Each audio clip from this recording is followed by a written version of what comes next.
appreciate y'all chilling and politicking and paying attention because it's real vital. You heard me? Trench Talk TV.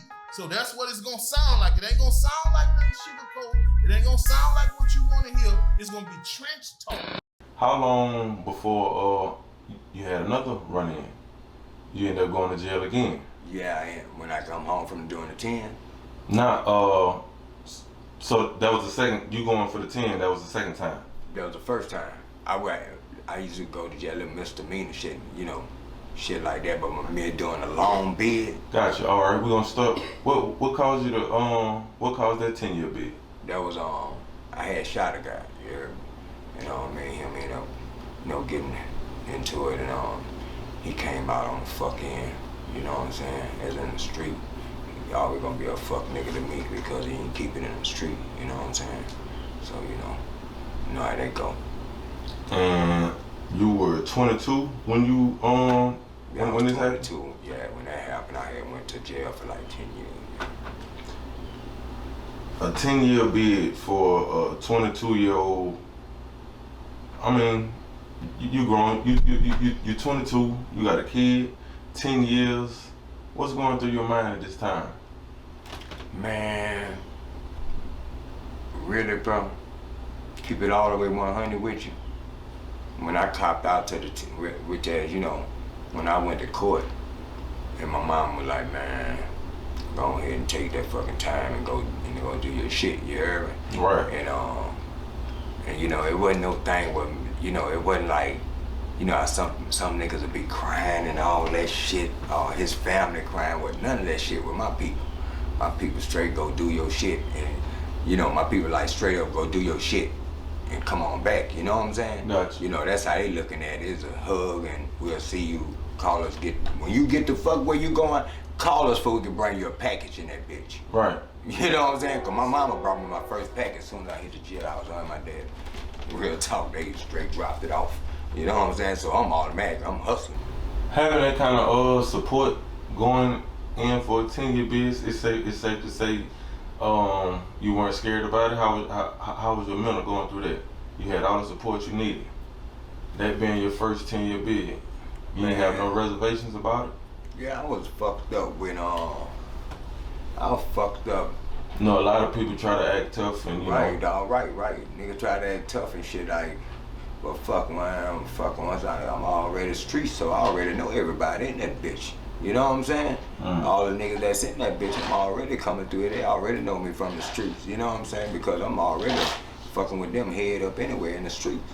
So when I do hit that motherfucker shit, it just niggas screaming my name, niggas showing me love. You know what I'm saying? Gotcha. You during that time, I believe your brother, you had an incident involving your brother and your dad in 2000? Yeah, in 2000, yeah, my brother had laid down and killed my dad in 2000.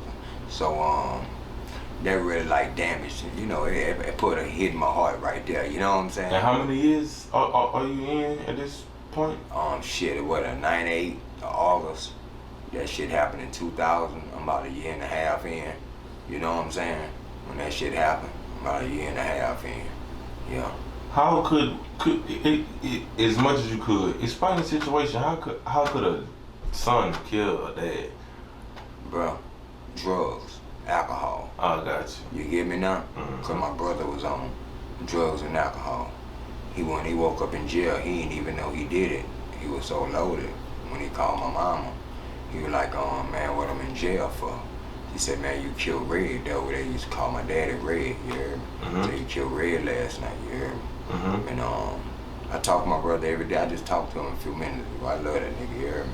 But he out of jail because I wrote letters. My sister and them caught the stand and said, you know, he ain't that type of person, which as he ain't, dog. He never caught a charge, never got into shit. You know what I'm saying? Right. He was not the brother that's, you know, in the streets. You feel me? Gotcha. He ended up falling because of love. You feel me?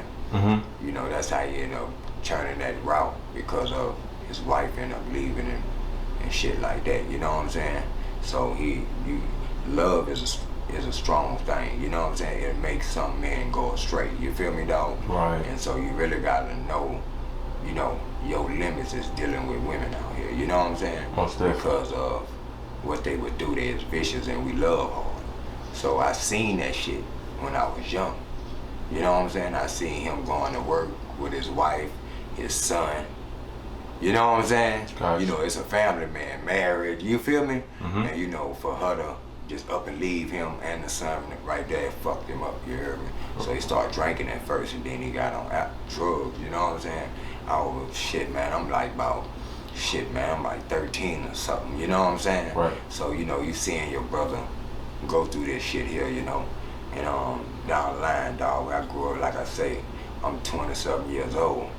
You know, from that time right there, with him getting off into that life, ended up all the way up to the end as him doing the murder. You feel me? Mm-hmm. You know, just by that damage right there. You know what I'm saying? Right. So, you know, you gotta be careful out here, dog. You feel me? And, you know what you're dealing with out here. How did that affect you mentally, knowing you got, what, 9, 8 years Left. to do in front of you? You know, bro, you just gotta keep going. You know what I'm saying? Right. I ain't letting nothing affect me, bro. I ain't gonna lie to you. You know, I just took life for what it was. You feel me? You know, whatever came with it, dog, I accept it. You feel me? 10-4. You know, I just, like, I walk by faith, not by sight. You know what I'm saying? And I ain't gonna tell you no lie, dog. I do.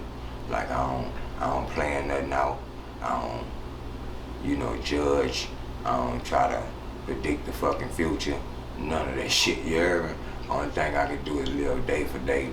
And, you know, and whatever come through that day, I'm gonna suck it up.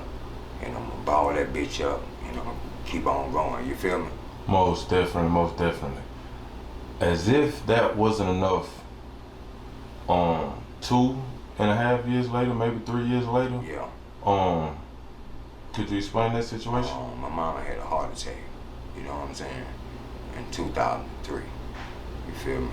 And dog, you know, it's like, you go through so much shit. When I was in there, like, That had to crush you. man, that shit crushed me, dog. I ain't gonna lie to you. That deal I couldn't really imagine. got with me. Like, that shit really got with me, you know what I'm saying?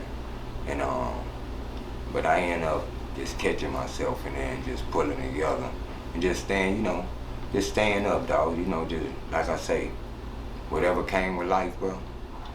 You know, I accept it. You feel me? Mm-hmm. So you know that's why if I'm out here in this world and you see me smiling every day, my nigga, believe one thing, I know I do realize I am blessed. You had severe lows. Right. You know what I'm saying?